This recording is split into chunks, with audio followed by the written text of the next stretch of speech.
저 팔찌 어디서 났어요? 70살 한성항공 회장 한정우의 목소리가 떨렸습니다. 뉴욕행 1등석, 물수건을 건네던 젊은 승무원의 손목에서 은빛 팔찌가 반짝이고 있었어요. 달 모양이 새겨진 세상에 단 2개뿐인 팔찌. 20년 전 5살 딸의 손목에 채워졌던 바로 그것이었습니다. 25살 승무원 윤서진은 의아한 표정으로 회장을 바라보았어요. 그녀는 몰랐습니다. 자신의 평범한 하루가 20년간 감춰진 충격적인 비밀의 문을 여는 순간이라는 것을요. 지금 사연 시작합니다.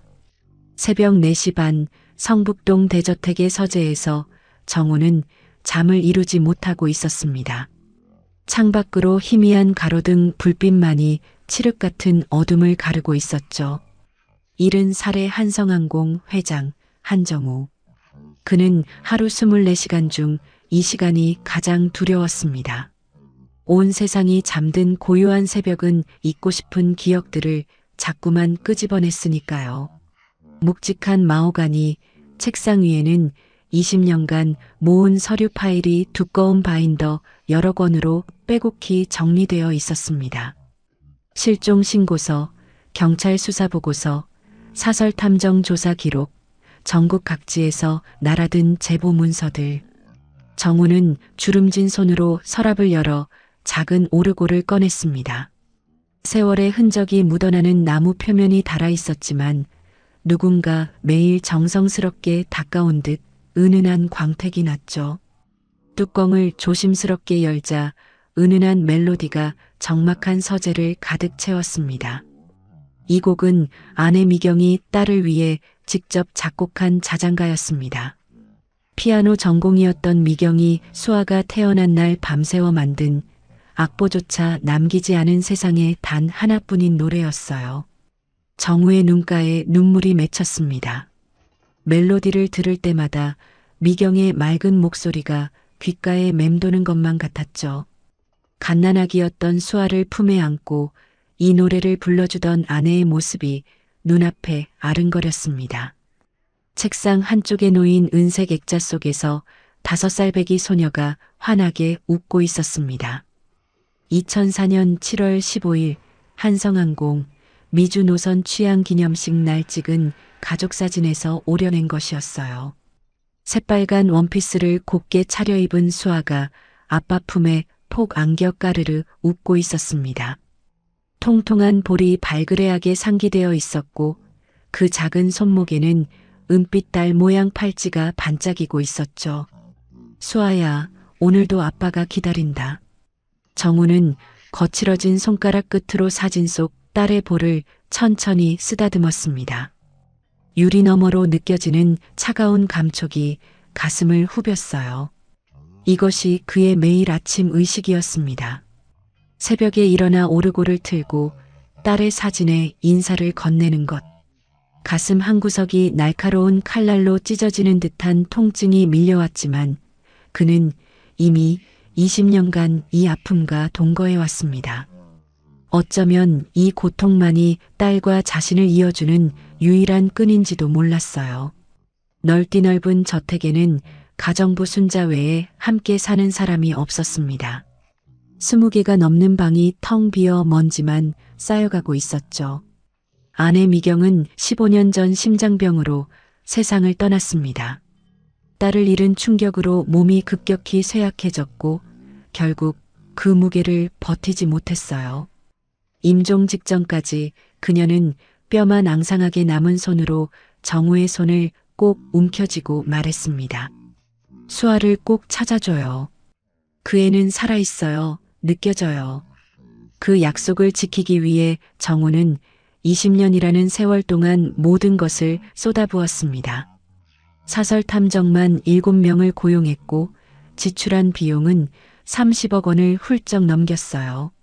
전국의 고아원과 보육시설을 샅샅이 뒤졌고 심지어 해외 입양 기록까지 추적했습니다. 하지만 최근 3년간은 의미 있는 단서조차 나오지 않았어요. 탐정들마저 하나둘 고개를 저으며 포기의 기색을 내비쳤죠. 서재 한쪽 벽면에는 전국공항, 기차역, 버스터미널에 붙였던 실종 전단지, 원본이 액자에 곱게 담겨 걸려 있었습니다. 세월의 빛바랜 누런 종이 위로 어린 수아의 얼굴이 정우를 물끄러미 바라보고 있었죠. 바로 그 옆에는 조카 민철이 보낸 차기 경영체제 제안서가 덩그러니 놓여 있었습니다. 정우는 서류를 흘깃 쳐다보다가 깊은 한숨을 내쉬며 덮어버렸어요. 창밖으로 멀리 김포공항 방향의 비행기 불빛이 깜빡이며 새벽 하늘을 가로질렀습니다.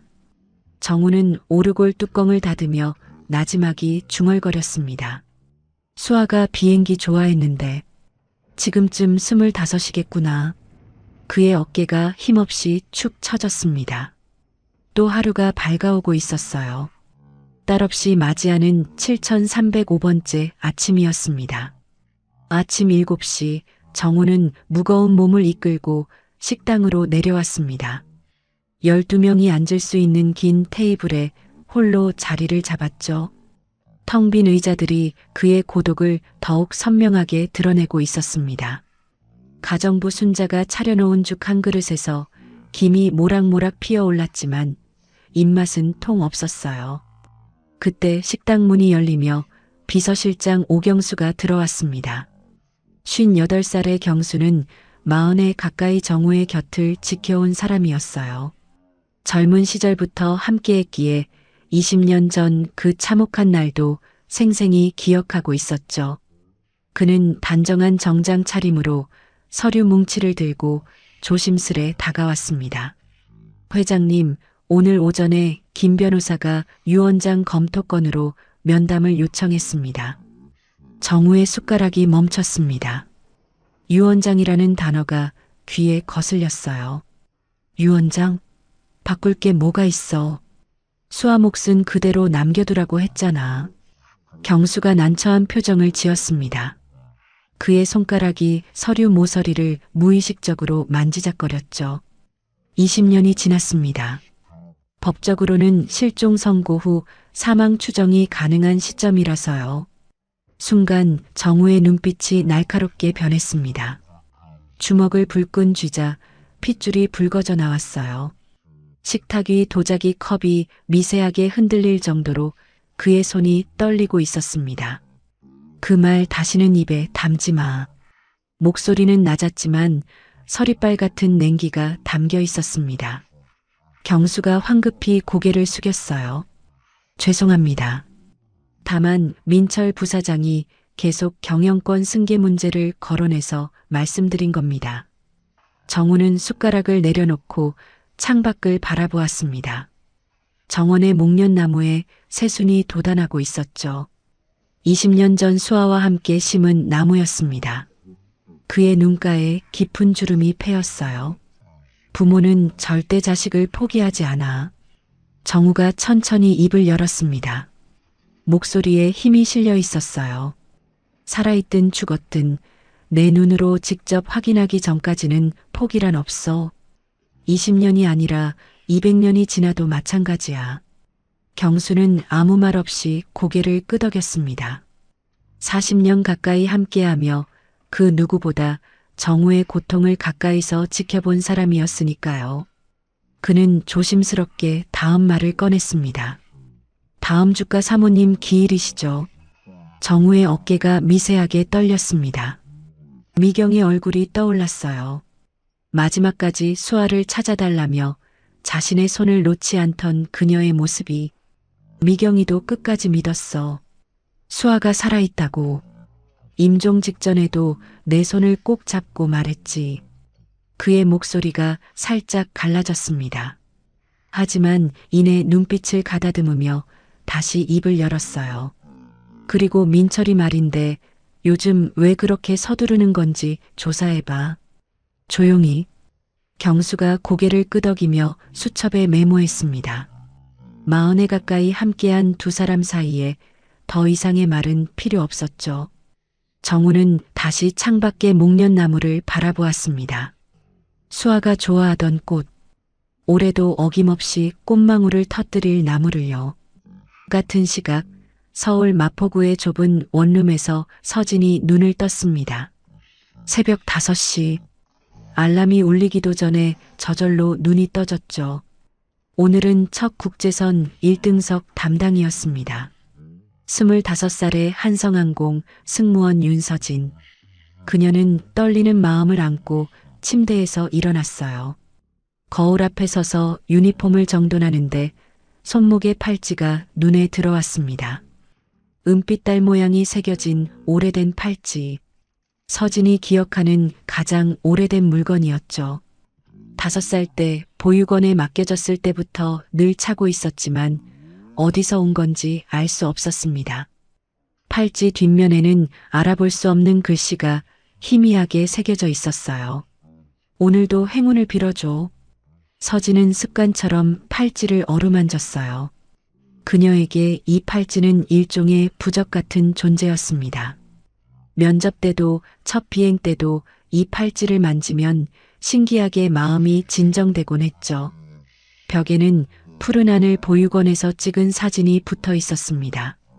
10명 남짓한 아이들 사이에서 웃고 있는 어린 서진의 모습이 담겨 있었죠.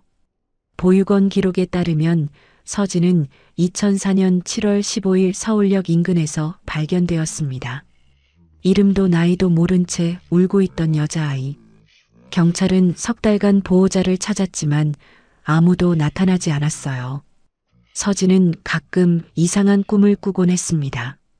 누군가의 따뜻한 품에 안겨 있는 꿈, 귀에 익은 자장가 선율, 그리고 멀리서 들려오는 비행기 엔진 소리. 꿈에서 깨면 언제나 베개가 눈물에 젖어 있었죠. 자신이 왜 비행기를 그토록 좋아하는지, 왜 복숭아만 보면 속이 울렁거리는지 서진은 스스로도 설명할 수 없었습니다. 휴대폰이 울렸습니다. 보육원에서 함께 자란 언니 민지였어요. 오늘 첫 1등석이라며? 긴장돼? 응, 떨려 죽겠어. 회장님이 직접 타신대. 에이, 너 실력 있잖아. 기내 응급처치 교육 1등으로 수료했잖아. 잘할 수 있어. 민지의 응원에 서진은 살짝 미소를 지었습니다. 보육원을 나온 후에도 둘은 서로에게 유일한 가족 같은 존재였죠. 한편 한성항공 본사 회장실에서는 정우가 창밖을 바라보고 있었습니다. 아침 7시 출근은 변함없는 일과였어요. 활주로에서 비행기 한 대가 이륙하는 모습이 보였죠. 그때 노크 소리와 함께 조카 민철이 들어왔습니다. 외삼촌, 건강이 걱정됩니다. 요즘 너무 무리하시는 것 같아요. 47살의 민철은 고급 양복을 빈틈없이 차려입고 완벽한 미소를 짓고 있었습니다. 하지만 정우는 느꼈어요. 그 눈빛 속에 숨겨진 조급함을요. 걱정 말거라. 아직 죽을 나이 아니야. 민철의 미소가 찰나 굳었다가 다시 펴졌습니다.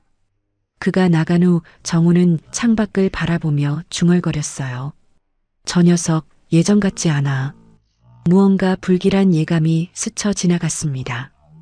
인천국제공항 1등석 라운지. 정우는 창가 자리에 앉아 활주로를 바라보고 있었습니다. 뉴욕행 비행기 탑승까지 30분 남짓 남아 있었죠. 옆자리에는 비서실장 경수가 서류를 정리하고 있었어요. 회장님, 오늘 비행 중 충분히 주무셔야 합니다. 내일 이사회가 있으니까요. 정우는 고개를 끄덕였지만 마음은 다른 곳에 가 있었습니다. 아내 미경의 기일이 일주일 앞으로 다가온 터였어요. 매년 이맘때면 마음 한구석이 무겁게 가라앉곤 했습니다. 잠시 후 탑승이 시작되었습니다. 1등석 전용 통로를 지나 기내에 들어서자 젊은 여승무원이 허리를 숙여 인사했어요. 안녕하십니까, 한 회장님. 오늘 담당 승무원 윤서진입니다. 정우는 가볍게 고개를 끄덕이며 자리로 향했습니다. 그저 스쳐 지나가는 인사였어요. 창가 좌석에 앉아 안전벨트를 매는데 서진이 다가와 따뜻한 물수건을 건넸습니다. 장거리 비행이시니 편하게 쉬세요. 정우는 물수건을 받아들며 무심코 그녀의 손을 바라보았습니다. 그 순간 심장이 멎는 것 같았어요.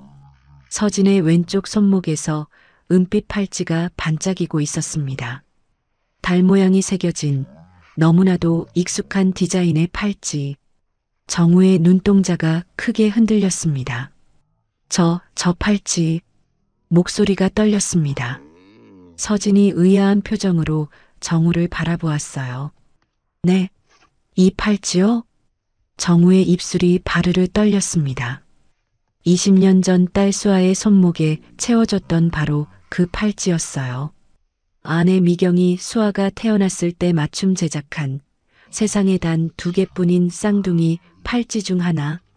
다른 하나는 지금도 정우의 서재 금고 안에 보관되어 있었습니다. 그 팔찌 어디서 났어요? 정우의 목소리가 갈라졌습니다. 손이 떨려 물수건을 놓칠 뻔했어요. 서진은 갑작스러운 질문에 당황한 기색이 역력했습니다. 어릴 때부터 가지고 있었어요. 어디서 온 건지는 저도 잘 모르겠습니다. 정우의 얼굴에서 핏기가 사라졌습니다. 심장이 미친 듯이 뛰기 시작했어요. 머릿속이 하얗게 변하는 것 같았습니다. 옆자리의 경수가 정우의 이상한 낌새를 눈치채고 다가왔어요. 회장님, 괜찮으십니까? 안색이 좋지 않으십니다.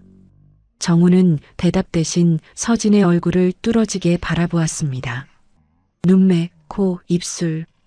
아내 미경의 젊은 시절 모습이 겹쳐 보였어요. 특히 살짝 올라간 눈꼬리와 오똑한 콧날이 너무나 닮아 있었습니다. 실례지만 나이가 어떻게 되시죠? 서진은 조금 놀란 표정이었지만 공손하게 대답했습니다. 25살입니다, 회장님. 25? 수아가 살아있다면 올해 25이었습니다. 정우의 눈시울이 붉어졌어요. 가슴속에서 무언가가 쿵쿵 울리고 있었습니다. 20년간 꺼지지 않던 희망의 불씨가 다시 활활 타오르는 것 같았어요. 혹시 복숭아 알레르기가 있나요? 서진의 눈이 커졌습니다. 어떻게 알았냐는 표정이었죠. 네, 어떻게 아셨어요? 어릴 때부터 복숭아만 먹으면 온몸에 두드러기가 나서요. 정우는 더 이상 말을 잇지 못했습니다. 손이 부들부들 떨렸어요. 수아도 복숭아 알레르기가 있었습니다. 두 돌 때 복숭아를 먹고 응급실에 실려간 적이 있었죠. 미경이 얼마나 놀랐던지 그 후로 집안에서 복숭아를 완전히 치워버렸습니다. 왼손잡이시죠? 서진이 고개를 끄덕였습니다. 이번에는 대답할 필요도 없었어요. 방금 물수건을 건넬 때 왼손을 사용하는 것을 정우가 직접 보았으니까요. 정우의 눈에서 눈물이 한 방울 흘러내렸습니다. 서진이 당황하며 다가왔어요. 회장님, 괜찮으세요? 제가 뭔가 잘못했나요? 정우는 고개를 저었습니다.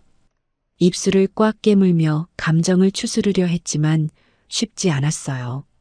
경수가 재빨리 상황을 수습했습니다. 회장님이 좀 피곤하신 것 같습니다. 이륙 후에 편히 쉬실 수 있도록 해주세요. 서진은 걱정스러운 눈빛으로 고개를 숙인 뒤 자리를 떠났습니다. 정우는 그녀의 뒷모습을 눈에서 놓지 않았어요. 걸음걸이까지 미경을 닮았습니다. 약간 까치발로 걷는 특유의 걸음걸이. 경수야. 정우가 낮은 목소리로 불렀습니다. 저 승무원 신상 조사해. 출생기록, 보육시설 이력, 전부 다. 경수의 눈이 커졌습니다. 40에 가까이 정우를 모셔왔지만 이렇게 떨리는 목소리는 처음이었어요. 혹시 설마. 아직 모르겠어. 하지만 저 팔찌는 내가 만든 거야. 세상에 2개밖에 없어. 정우는 창밖을 바라보았습니다. 비행기가 천천히 활주로로 이동하고 있었어요. 그의 심장은 여전히 미친 듯이 뛰고 있었습니다. 20년간 찾아 헤매던 딸이 어쩌면 지금 이 비행기 안에 있을지도 모른다는 생각에 온몸이 떨렸어요. 창밖으로 구름이 점점 가까워졌습니다. 정우는 품속에서 오래된 사진 한 장을 꺼냈어요. 5살 수아가 환하게 웃고 있는 사진. 그리고 방금 본 서진의 얼굴을 떠올렸습니다. 20년이라는 시간이 지났지만 아버지의 눈은 속일 수 없었어요. 수아야, 정말 너니? 정우의 입술이 무음으로 움직였습니다. 손가락 끝이 저려왔어요. 20년간 매일 밤 꿈에서 만났던 딸. 그 아이가 지금 같은 하늘 위에 있을지도 모른다는 사실이 믿기지 않았습니다. 비행기가 이륙하며 지상이 멀어져 갔습니다. 정우는 사진을 가슴에 꼭 안았어요. 이번에는 놓치지 않겠다고, 무슨 일이 있어도 확인하겠다고 마음속으로 되뇌었습니다. 13시간의 긴 비행이 이제 막 시작되었습니다. 비행기가 태평양 상공을 가로지르고 있었습니다. 기내 조명이 어둡게 바뀌고 대부분의 승객들이 잠들었지만 정우는 눈을 감을 수가 없었어요. 머릿속에서 수천 가지 생각이 소용돌이치고 있었습니다. 경수가 조심스럽게 입을 열었습니다. 회장님, 확실하십니까? 20년간 비슷한 단서가 수없이 있었잖습니까? 정우는 고개를 저었어요. 손가락으로 관자놀이를 누르며 깊은 한숨을 내쉬었습니다. 이번은 달라. 저 팔찌는 내가 직접 주문 제작한 거야. 디자인부터 각인까지 전부 내 손으로 확인했어. 경수의 표정이 심각해졌습니다. 그도 그 팔찌를 기억하고 있었어요. 수아가 태어났을 때 정우가 얼마나 공을 들여 만들었는지 옆에서 지켜봤으니까요. 하지만 회장님, 섣불리 접근하시면 안 됩니다. 만약 다른 사람이라면. 정우의 눈빛이 흔들렸습니다. 경수의 말이 맞았어요. 20년간 수십 명의 가짜 딸들이 나타났습니다.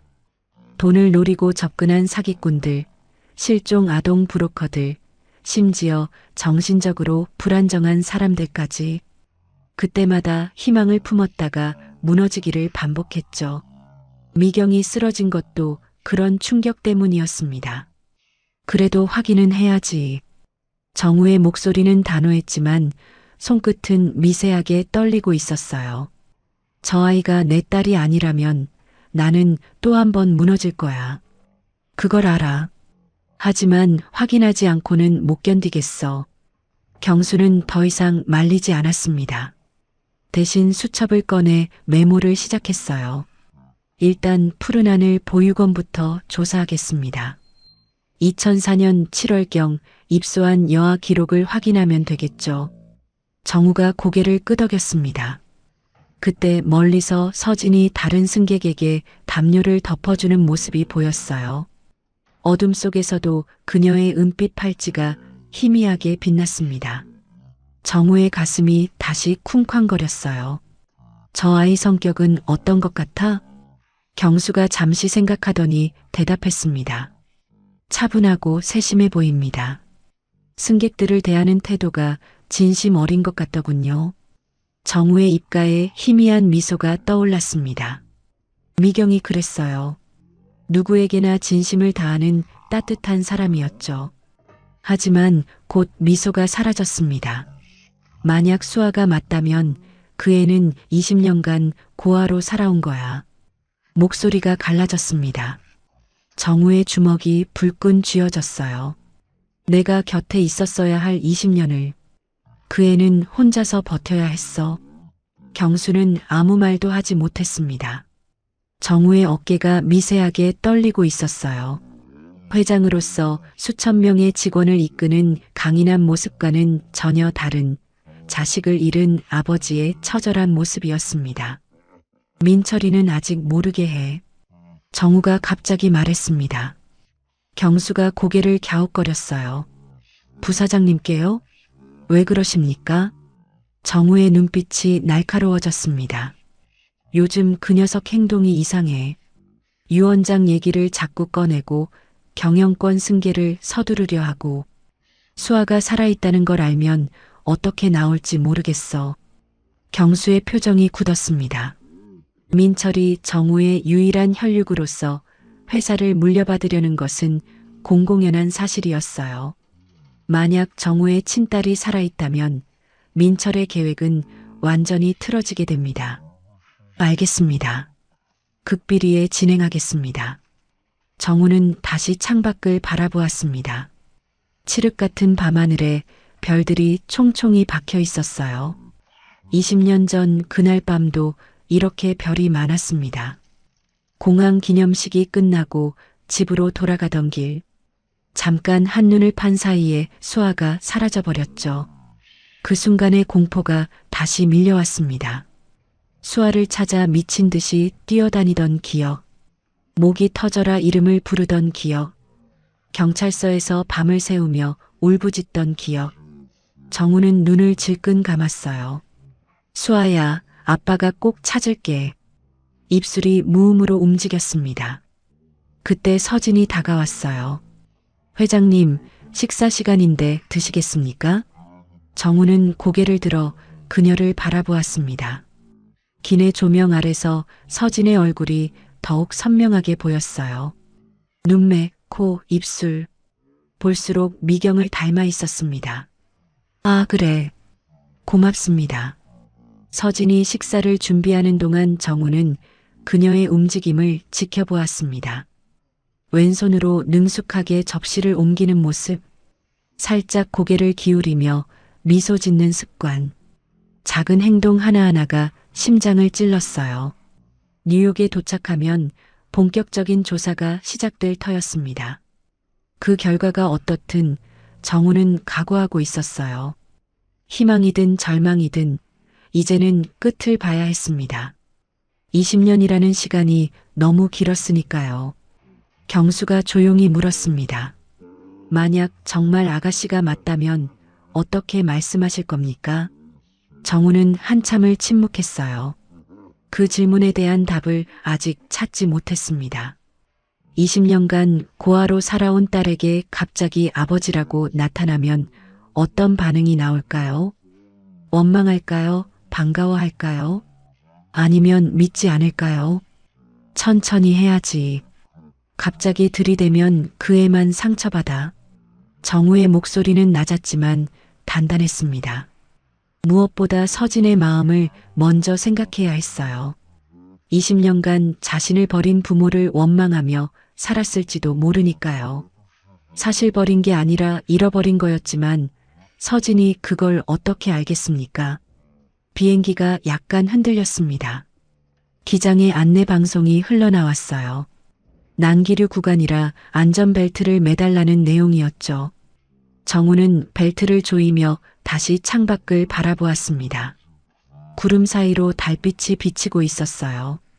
서진의 팔찌에 새겨진 것과 똑같은 달 모양이었습니다. 미경아, 드디어 찾은 것 같아. 정우는 속으로 아내에게 말을 건넸습니다. 눈가가 다시 뜨거워졌어요. 남은 비행 시간은 9시간. 그 시간이 영원처럼 길게 느껴졌습니다. 뉴욕 케네디 공항에 도착한 것은 현지 시각 저녁 8시였습니다. 정우는 비행기에서 내리기 전 서진에게 다가갔어요. 오늘 서비스 좋았습니다. 수고하셨어요. 서진이 환하게 미소 지으며 허리를 숙였습니다. 감사합니다, 회장님. 편안한 여행 되셨길 바랍니다. 정우는 그녀의 미소를 가슴에 새기듯 바라보았어요. 돌아가는 비행편도 서진이 담당한다는 걸 이미 확인해둔 터였습니다. 호텔에 도착하자마자 정우는 경수를 불렀습니다. 스위트룸 거실에서 두 사람은 마주 앉았어요. 조사 시작해. 지금 당장. 경수가 고개를 끄덕이며 노트북을 열었습니다. 푸른 하늘 보육원에 연락해 보겠습니다. 2004년 7월 입소 기록을 요청하면 될 것 같습니다. 정우는 창밖을 바라보았어요. 뉴욕의 야경이 화려하게 펼쳐져 있었지만 눈에 들어오지 않았습니다. 머릿속에는 오직 서진의 얼굴만 맴돌았어요. 다음 날 아침 경수에게서 첫 번째 보고가 들어왔습니다. 정우는 커피잔을 내려놓고 귀를 기울였어요. 푸른 하늘 보육원 기록을 확인했습니다. 윤서진은 2004년 7월 18일에 입소했습니다. 정우의 눈이 번쩍였습니다. 7월 18일이라면 수아가 사라진 지 사흘 후야. 맞습니다. 그리고 발견 장소가 서울역 인근이었습니다. 당시 경찰 기록에 따르면 5살 정도로 추정되는 여아가 혼자 울고 있었다고 합니다. 정우의 손이 떨렸습니다. 서울역. 2004년 7월 15일 그날 수아가 사라진 인천공항에서 서울역까지는 리무진 버스로 1시간 거리였어요. 그 아이 상태는 어땠어? 경수가 서류를 넘겼습니다. 외상은 없었지만 심한 충격 상태였다고 합니다. 자기 이름도 기억하지 못했고 부모에 대한 기억도 전혀 없었다고 해요. 의료 기록에는 시민성 기억상실로 추정된다고 적혀 있습니다. 정우의 가슴이 찢어지는 것 같았습니다. 5살짜리 아이가 얼마나 무서웠으면 기억까지 잃어버렸을까요? 주먹을 불끈 쥐자 손톱이 손바닥에 파고들었어요. 범인은 못 잡았나? 목소리가 갈라졌습니다. 경수가 고개를 저었어요.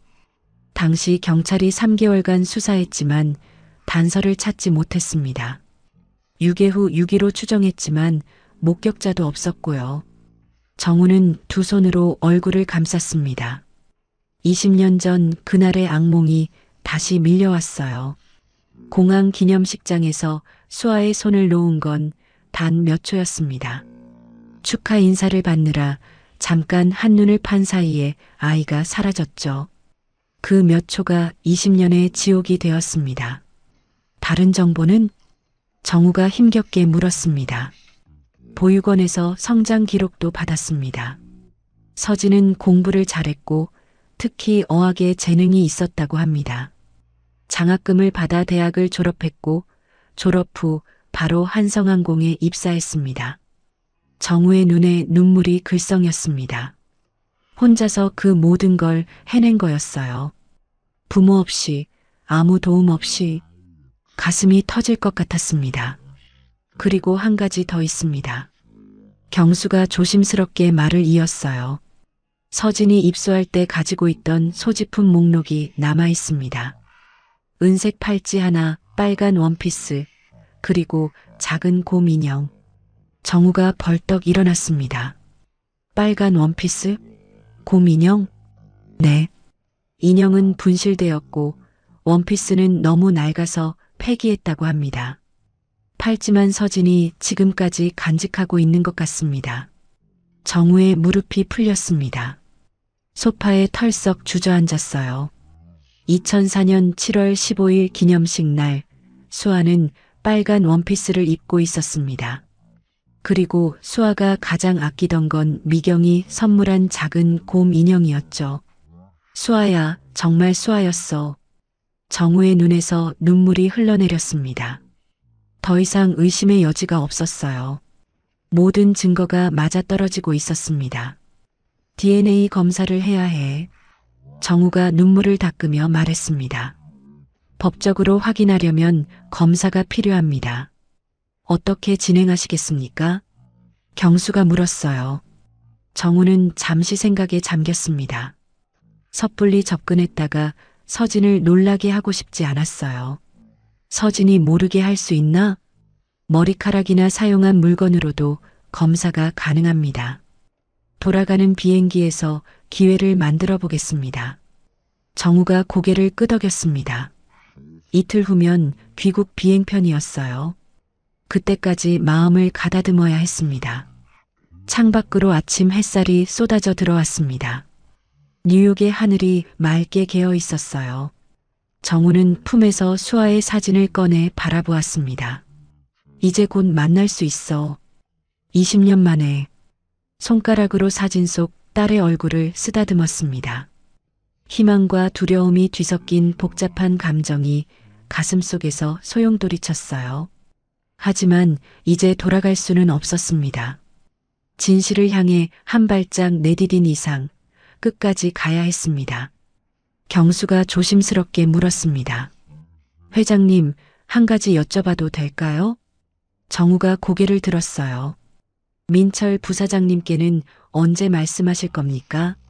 아가씨가 확인되면 회사 상속 문제가 완전히 달라집니다. 정우의 표정이 굳어졌습니다. 민철, 여동생의 아들이자 지금까지 후계자로 키워온 조카. 수아가 살아있다는 사실을 알면 어떤 반응을 보일지 예측할 수 없었어요. DNA 결과가 나올 때까지는 아무에게도 말하지 마. 특히 민철이한테는. 경수가 고개를 끄덕였습니다. 정우는 다시 창밖을 바라보았어요. 맨해튼의 고층 빌딩들이 아침 햇살에 반짝이고 있었습니다. 하지만 그의 마음은 이미 서울로, 딸에게로 향해 있었습니다. 남은 이틀이 1년처럼 길게 느껴졌어요.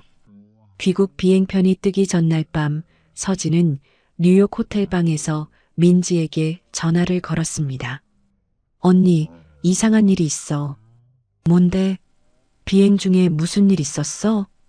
서진은 침대에 앉아 팔찌를 만지작거렸어요. 은빛달이 조명 아래서 희미하게 빛났습니다. 한 회장님이 내 팔찌를 보시더니 갑자기 눈물을 흘리셨어. 그리고 이상한 질문을 하시는 거야. 복숭아 알레르기가 있냐고, 왼손잡이냐고. 민지가 잠시 침묵했습니다.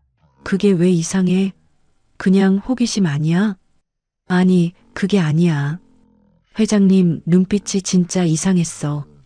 마치 오래전에 잃어버린 뭔가를 찾은 것 같은 눈빛이었어. 서진은 그날의 장면을 떠올렸습니다. 정우가 자신을 바라보던 눈. 그 안에 담긴 슬픔과 희망이 뒤섞인 복잡한 감정. 평생 처음 보는 눈빛이었어요. 그리고 있잖아. 나도 이상한 느낌이 들었어. 무슨 느낌? 서진은 가슴에 손을 얹었습니다.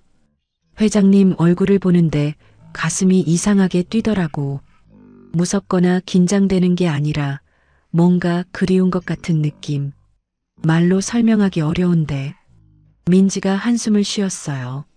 너 또 그 꿈 얘기하려는 거지? 누군가 널 안아주는 꿈. 응. 근데 이번엔 달라. 꿈속 목소리가 회장님 목소리랑 비슷한 것 같아. 전화기 너머로 민지의 걱정스러운 목소리가 들렸습니다. 서진아, 너무 의미 부여하지 마. 넌 어릴 때부터 부모님 찾고 싶어 했잖아.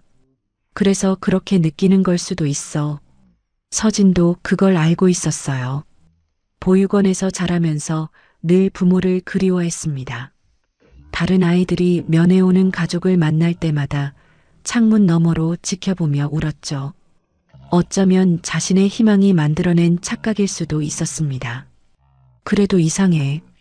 이 팔찌가 어디서 왔는지 늘 궁금했잖아. 회장님이 이 팔찌를 알고 계신 것 같았어. 민지가 잠시 생각하더니 말했어요. 그럼 돌아가는 비행기에서 한번 여쭤봐. 직접 물어보는 게 제일 빠르잖아. 서진은 고개를 저었습니다. 물론 민지는 볼 수 없었지만요. 회장님한테 어떻게 그런 걸 여쭤봐. 승무원이 손님한테 개인적인 질문을 하면 안 되잖아. 에이, 넌 너무 원칙적이야. 통화를 끊고 서진은 창밖을 바라보았습니다. 뉴욕의 밤거리가 불빛으로 반짝이고 있었어요. 25해를 살면서 늘 궁금했던 것들이 있었습니다. 자신이 누구인지, 부모가 왜 자신을 버렸는지, 이 팔찌는 누가 준 건지. 서진은 팔찌를 벗어 손바닥 위에 올려놓았습니다. 뒷면에 희미하게 새겨진 글씨를 손톱으로 문질렀어요. 세월에 달아 거의 알아볼 수 없었지만 어릴 때 원장 선생님이 말씀해 주셨죠. 아마 이름 같은 게 새겨져 있는 것 같다고. 내 이름이었을까? 서진은 혼잣말을 했습니다. 윤서진이라는 이름은 보육원에서 지어준 거였어요. 원래 이름은 알 수 없었습니다. 다음 날 오후 귀국 비행편 탑승이 시작되었습니다. 서진은 1등석 입구에서 정우를 맞이했어요. 안녕하세요, 회장님. 오늘도 제가 담당입니다. 정우가 미소를 지었습니다. 하지만 그 눈 속에는 여전히 알 수 없는 감정이 담겨 있었어요. 반갑습니다. 잘 부탁해요. 정우가 자리에 앉은 후 서진은 물수건을 건네러 다가갔습니다. 그때 정우가 조심스럽게 입을 열었어요. 저기 실례가 안 된다면 하나만 물어봐도 될까요? 서진이 고개를 끄덕였습니다. 혹시 어릴 때 기억이 있나요? 5살 이전의 기억 말입니다. 서진의 심장이 쿵 내려앉았습니다. 왜 그런 걸 물어보시는 걸까요? 손이 미세하게 떨렸어요. 저는 5살 때 보육원에 맡겨졌어요. 그 전 기억은 없습니다. 정우의 눈에 슬픔이 스쳤습니다. 하지만 곧 미소를 지으며 말했어요. 그렇군요. 괜한 질문을 했네요. 미안합니다. 서진은 허리를 숙이고 자리를 떠났습니다. 가슴이 두근거렸어요. 회장님은 대체 왜 그런 걸 궁금해 하시는 걸까요? 그리고 왜 자신의 대답에 그토록 슬픈 표정을 지으신 걸까요? 비행기가 활주로를 달리기 시작했습니다. 서진은 승무원석에 앉아 안전벨트를 맸어요. 창밖으로 뉴욕의 풍경이 점점 작아져 갔습니다. 그녀의 손은 무의식적으로 팔찌를 어루만지고 있었습니다. 무언가가 바뀌려 하고 있었어요. 서진은 그걸 느낄 수 있었습니다. 20년간 꽁꽁 얼어붙어 있던 과거의 문이 조금씩 열리고 있는 것 같았죠. 한편 1등석 좌석에서 정우는 경수에게 작은 목소리로 말했습니다. 기억이 없다고 했어. 5살 이전 기억이 전혀. 경수가 고개를 끄덕였어요. 시민성 기억상실이라고 했잖습니까? 충격이 너무 커서 기억을 지워버린 거죠. 정우의 손이 떨렸습니다. 어린 수아가 얼마나 무서웠으면 모든 걸 잊어야 했을까요? 아빠 얼굴도 엄마 얼굴도 자기 이름까지도. DNA 샘플은 확보했나? 네. 방금 서진 씨가 사용한 물수건을 따로 보관해뒀습니다. 서울 도착하면 바로 검사 의뢰하겠습니다. 정우는 창밖을 바라보았습니다. 구름 위로 태양이 빛나고 있었어요. 곧 진실이 밝혀질 터였습니다. 그 결과가 두렵기도 하고 기대되기도 했습니다. 결과가 나오면 어떻게 할 거야? 경수의 질문에 정우는 한참을 침묵했어요. 만약 서진이 정말 수아라면 어떻게 말해야 할까요? 갑자기 나타나 아버지라고 하면 그 아이가 받아들일 수 있을까요? 천천히 해야지. 서진이 준비될 때까지 기다릴 거야. 정우의 목소리는 낮았지만 단단했습니다. 20년을 기다렸는데 조금 더 기다리는 건 아무것도 아니었어요. 중요한 건 서진의 마음이었습니다. 상처받지 않도록, 놀라지 않도록 천천히 다가가야 했습니다. 비행기가 고도를 높이며 서쪽으로 향했습니다. 14시간 후면 서울이었어요. 정우는 눈을 감았습니다. 꿈에서라도 딸을 만나고 싶었습니다. 서울에 도착한 다음 날 정우는 성북동 저택 서재에 틀어박혀 있었습니다. 책상 위에는 경수가 가져온 서류 더미가 쌓여 있었어요. 푸른 하늘 보육원의 기록, 서진의 학교 성적표, 의료 기록, 그리고 20년 전 경찰 수사 보고서까지. 회장님, 흥미로운 게 있습니다. 경수가 한 장의 서류를 내밀었어요. 2004년 7월 당시 서진을 발견한 경찰관의 진술서였습니다. 여기 보시면 발견 당시 아이가 계속 같은 말을 반복했다고 합니다. 아빠, 비행기, 달. 이 세 단어를요. 정우의 손이 떨렸습니다. 아빠, 비행기, 달. 수아가 마지막으로 기억하던 것들이었어요. 아빠와 함께 갔던 공항, 하늘을 나는 비행기, 그리고 팔찌에 새겨진 달. 그리고 이건 병원 기록입니다. 경수가 또 다른 서류를 건넸어요. 서진 씨가 7살 때 복숭아를 먹고 응급실에 실려간 적이 있습니다. 심한 알레르기 반응이었고 이후로는 복숭아를 완전히 피했다고 합니다. 정우가 고개를 끄덕였습니다. 수아도 똑같았어요. 두 돌 때 복숭아를 먹고 온몸에 두드러기가 났었죠. 미경이 얼마나 놀랐던지 그 후로 집에서 복숭아를 완전히 치워버렸습니다. DNA 검사 결과는 언제 나와? 일주일 정도 걸린다고 합니다. 급행으로 의뢰했습니다. 정우는 창밖을 바라보았어요. 정원의 목련나무에 꽃망울이 맺히기 시작했습니다. 수아가 좋아하던 꽃. 올해는 함께 볼 수 있을까요? 그때 서재 문이 벌컥 열렸습니다. 민철이 허락도 없이 들어왔어요. 외삼촌, 요즘 뭘 그렇게 조사하고 계세요? 정우의 표정이 굳었습니다. 경수가 재빨리 서류를 덮었지만 민철의 눈은 이미 책상 위를 훑고 지나간 뒤였어요. 회사 일이다. 내가 신경 쓸 건 아니야. 민철의 입꼬리가 살짝 올라갔습니다. 보육원 기록이 회사 일입니까? 푸른 하늘 보육원이라. 혹시 기부라도 하시려고요? 정우의 눈빛이 날카로워졌어요. 민철이 벌써 눈치를 챈 것 같았습니다. 그래, 기부 검토 중이야. 사회공헌 차원에서. 민철이 고개를 끄덕였지만 눈빛은 여전히 의심으로 가득했어요. 그렇군요. 그런데 외삼촌, 요즘 건강이 안 좋아 보이십니다. 무리하지 마세요. 민철이 나간 후 정우는 깊은 한숨을 내쉬었습니다. 저 녀석, 뭔가 눈치챈 것 같아. 경수가 걱정스러운 표정을 지었어요.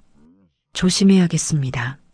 민철 부사장이 알게 되면 문제가 복잡해질 수 있습니다. 정우는 고개를 끄덕였습니다. 민철이 회사를 물려받으려는 야심을 품고 있다는 건 공공연한 비밀이었어요. 만약 수아가 살아있다는 걸 알게 되면 어떤 행동을 할지 예측할 수 없었습니다. 한편 민철은 자신의 사무실로 돌아와 전화기를 들었어요. 나야. 외삼촌이 뭔가를 조사하고 있어. 푸른 하늘 보육원이라는 곳인데 알아봐. 전화를 끄는 민철의 얼굴에 어두운 그림자가 드리워졌습니다. 20년간 기다려온 자리였어요. 외삼촌이 은퇴하면 자연스럽게 회장직을 물려받을 계획이었죠. 그런데 갑자기 보육원을 조사한다니 불길한 예감이 들었습니다. 같은 시각 서진은 마포구 원룸에서 휴일을 보내고 있었습니다.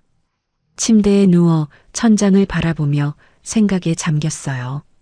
뉴욕행 비행기에서 있었던 일이 자꾸 떠올랐습니다. 정우 회장이 자신을 바라보던 눈빛, 이상한 질문들, 그리고 눈물. 대체 왜 그러셨을까? 서진은 팔찌를 들어 올려 바라보았습니다.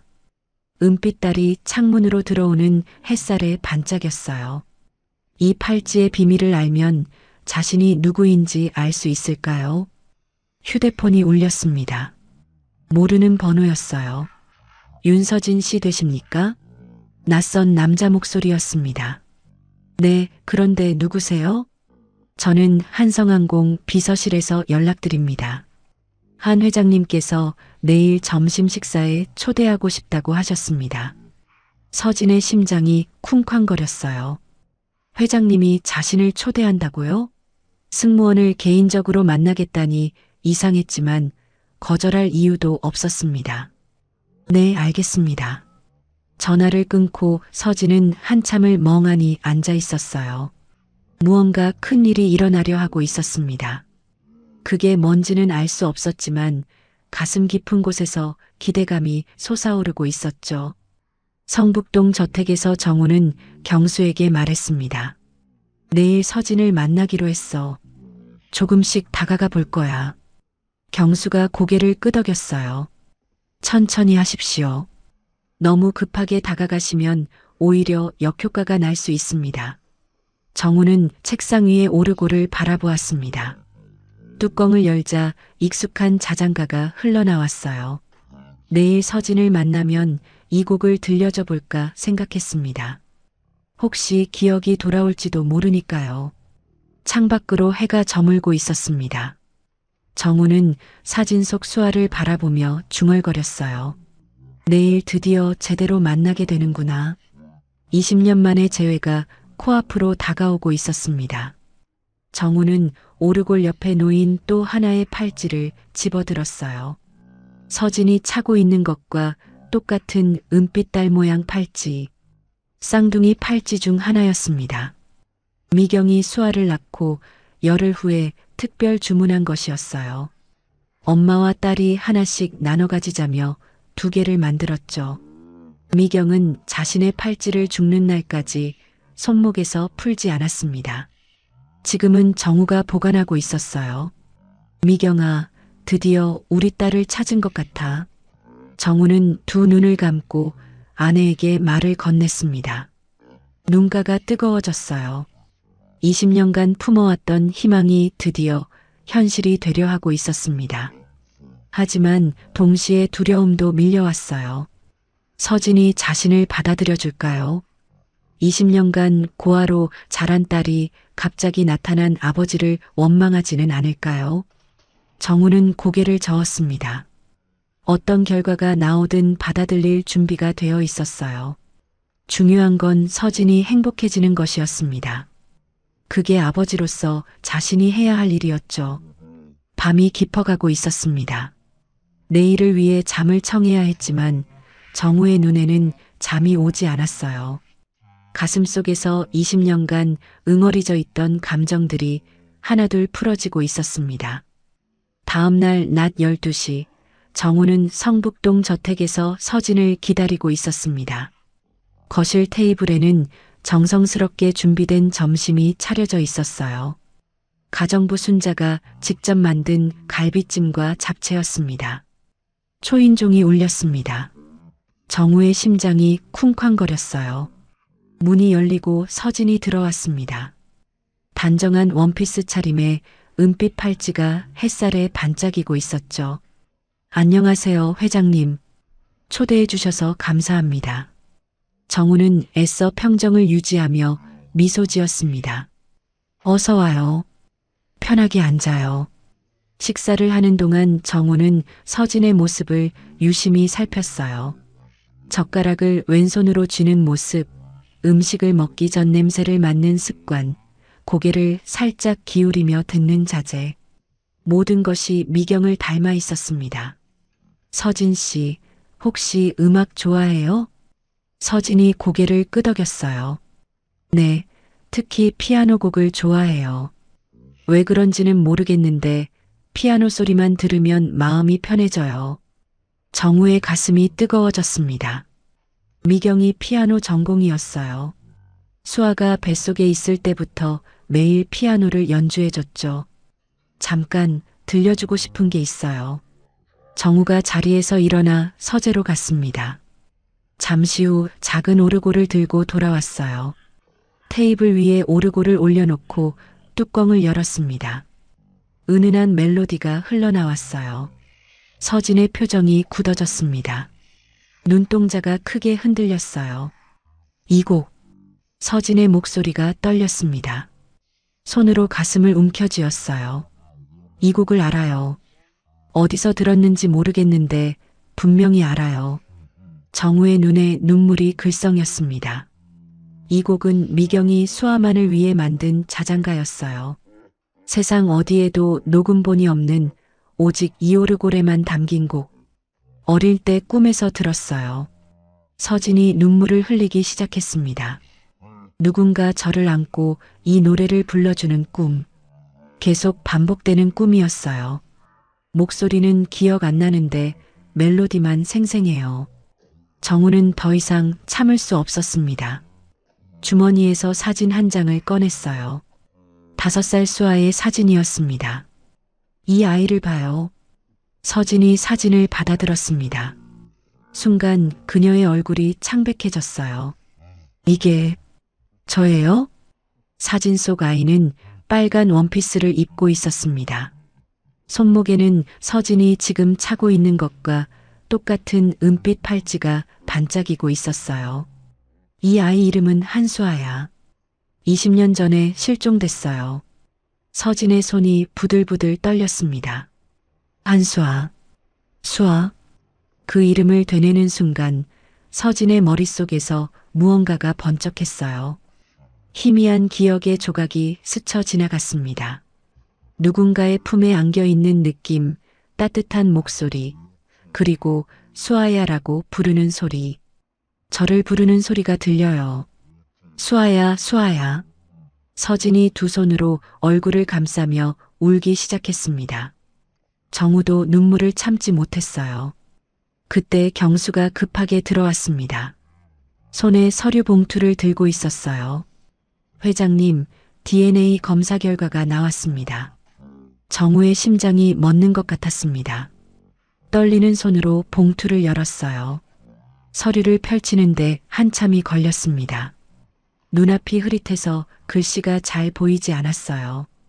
친자 확률 99.9%. 정우의 무릎이 풀렸습니다. 소파에 털썩 주저앉았어요. 손이 떨려 서류를 놓칠 뻔했습니다. 수아야, 정말 수아였어. 정우가 울먹였습니다. 서진이 멍한 표정으로 물었어요. 무슨 뜻이에요? 저한테 무슨 일이 일어나고 있는 거예요? 정우가 서진의 손을 잡았습니다. 따뜻하고 부드러운 손. 20년 만에 잡는 딸의 손이었어요. 서진 씨, 아니 수아야. 내가 내 딸이야. 20년 전에 잃어버린 내 딸. 서진의 눈이 크게 떠졌습니다. 믿을 수 없다는 표정이었어요. 하지만 동시에 가슴 깊은 곳에서 무언가가 울리고 있었습니다. 이 남자의 목소리가 낯설지 않았어요. 꿈속에서 수없이 들었던 목소리 같았습니다. 아빠라고요? 서진의 입에서 아빠라는 단어가 처음으로 나왔습니다. 그 순간 정우의 눈에서 눈물이 쏟아졌어요. 20년간 듣고 싶었던 말이었습니다. 그래, 내가 내 아빠야. 20년 동안 널 찾았어. 단 하루도 포기하지 않았어.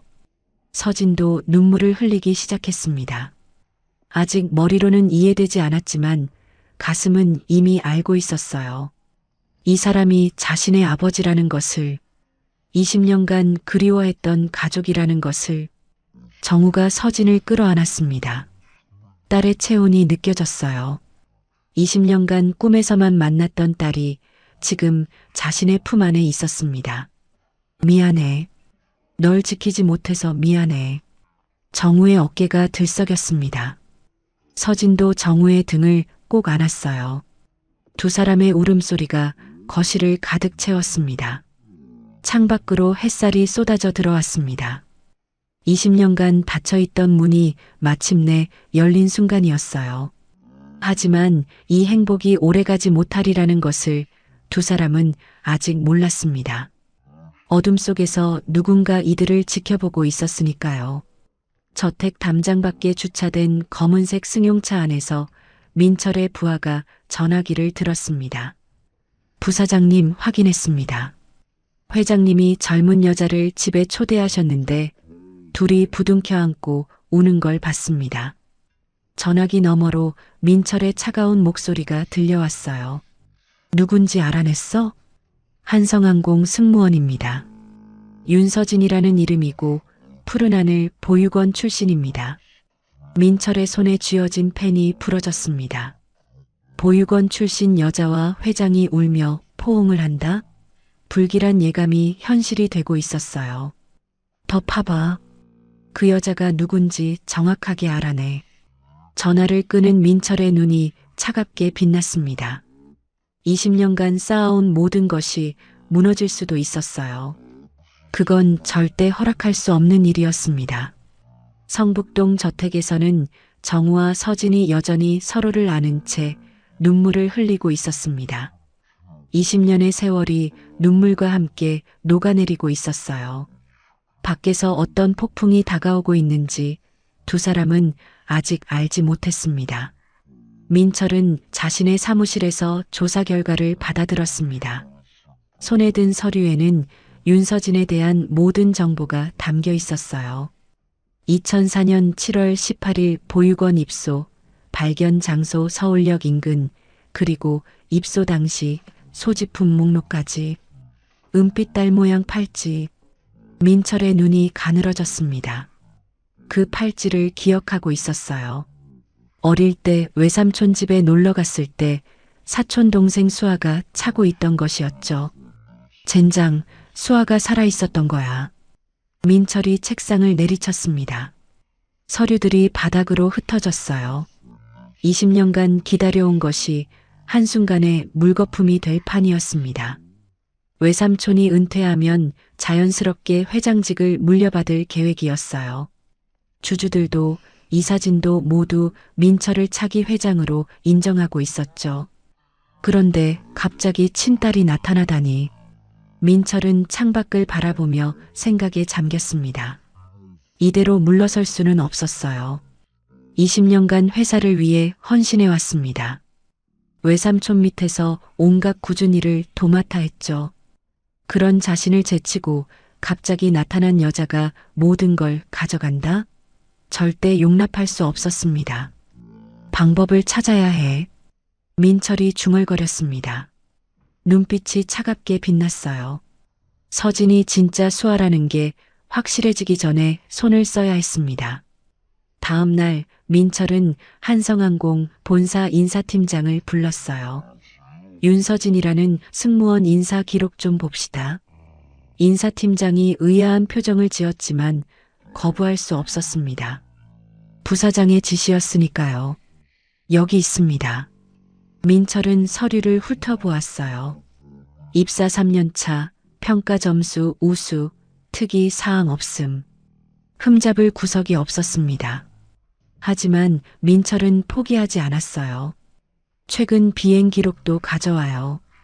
그리고 승객 불만 접수 내역도. 인사팀장이 고개를 끄덕이고 나갔습니다. 민철의 입꼬리가 올라갔어요. 뭔가 트집을 잡을 구실이 필요했습니다. 한편 성북동 저택에서는 정우와 서진이 함께 시간을 보내고 있었습니다. DNA 검사 결과가 나온 후 서진은 매일 퇴근 후 저택을 방문했어요. 20년간 못 나눈 이야기가 산더미처럼 쌓여 있었습니다. 아버지, 어머니는 어떤 분이셨어요? 서진이 조심스럽게 물었습니다. 아버지라는 호칭이 아직 어색했지만 부르고 싶었어요. 정우의 눈에 그리움이 어렸습니다. 미경이는 피아노를 전공한 사람이었어. 너를 낳고 매일 자장가를 불러줬지. 내가 잠들 때까지 피아노를 쳤어. 서진의 눈시울이 붉어졌어요. 그래서 제가 피아노 소리를 좋아했군요. 이유를 몰랐는데 정우가 서진의 손을 꼭 잡았습니다. 내 엄마가 살아있었으면 얼마나 좋아했을까. 널 찾는 게 유일한 소원이었는데. 두 사람은 말없이 눈물을 흘렸어요. 15년 전 세상을 떠난 미경이 이 자리에 있었다면 얼마나 행복했을까요? 그때 경수가 급하게 들어왔습니다. 표정이 심상치 않았어요. 회장님, 문제가 생겼습니다. 무슨 일이야? 민철 부사장이 서진 씨의 인사 기록을 조회했습니다. 비행 기록과 승객 불만 내역까지 전부요. 정우의 얼굴이 굳어졌습니다. 민철이 움직이기 시작한 거였어요. 그 녀석이 뭘 노리는 거지? 경수가 목소리를 낮췄어요. 아마 서진 씨를 회사에서 내보내려는 것 같습니다. 뭔가 빌미를 잡으려는 거겠죠. 서진의 얼굴이 창백해졌습니다. 방금 만난 아버지 때문에 직장을 잃게 생길 줄이야. 아버지, 저 때문에 이런 일이. 정우가 고개를 저었어요. 내 잘못이 아니야. 민철이가 욕심을 부리는 거지. 정우의 주먹이 불끈 쥐어졌습니다. 조카가 이렇게 나올 줄은 몰랐어요. 아니, 어쩌면 예상했어야 했습니다. 민철의 야심은 오래전부터 느끼고 있었으니까요. 경수야, 서진이 보호해. 민철이가 무슨 짓을 할지 모르니까. 경수가 고개를 끄덕였습니다. 그리고 이사회 일정을 당겨. 서진이를 공식적으로 내 딸로 발표할 거야. 서진이 놀란 표정을 지었어요. 아버지, 그렇게 급하게 하시면. 아니, 빨리 해야 해. 공식 발표 전에 민철이가 무슨 짓을 저지를지 모르거든. 정우의 눈빛이 단호했습니다. 20년 만에 찾은 딸을 다시 잃을 수는 없었어요. 무슨 일이 있어도 서진을 지켜야 했습니다. 그날 밤 민철은 어두운 사무실에서 전화를 걸었어요. 그 여자를 압박할 방법을 찾았어. 다음 주 비행해서 사고가 나도록 해. 전화기 너머로 차가운 대답이 들려왔습니다. 알겠습니다. 민철이 전화를 끊으며 입꼬리를 올렸어요. 이제 시작이었습니다. 서진이 스스로 물러나게 만들 계획이었죠. 그리고 그것이 안 되면 더 강력한 방법을 쓸 생각이었습니다. 창밖으로 서울의 야경이 반짝이고 있었어요. 하지만 민철의 눈에는 오직 어둠만 비치고 있었습니다. 같은 시각 서진은 원룸으로 돌아와 침대에 누웠어요. 천장을 바라보며 오늘 있었던 일을 되새겼습니다. 아버지를 찾았다는 기쁨과 동시에 불안감이 밀려왔어요. 민철이라는 사람이 자신을 노리고 있다는 사실이 두려웠습니다. 휴대폰이 울렸어요. 민지였습니다. 서진아, 괜찮아? 목소리가 안 좋다. 언니, 나 아빠 찾았어. 전화기 너머로 민지의 놀란 숨소리가 들렸어요. 뭐라고?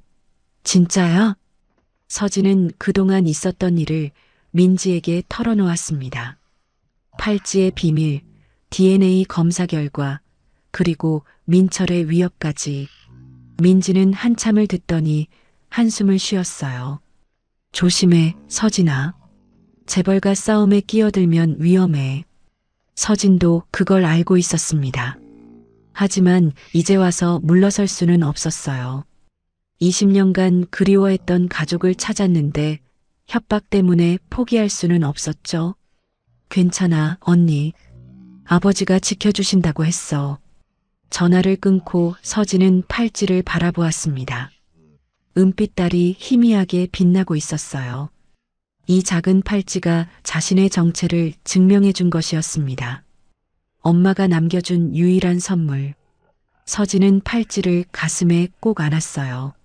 엄마, 저 아빠 찾았어요. 지켜봐 주세요. 창밖으로 달이 밝게 떠 있었습니다.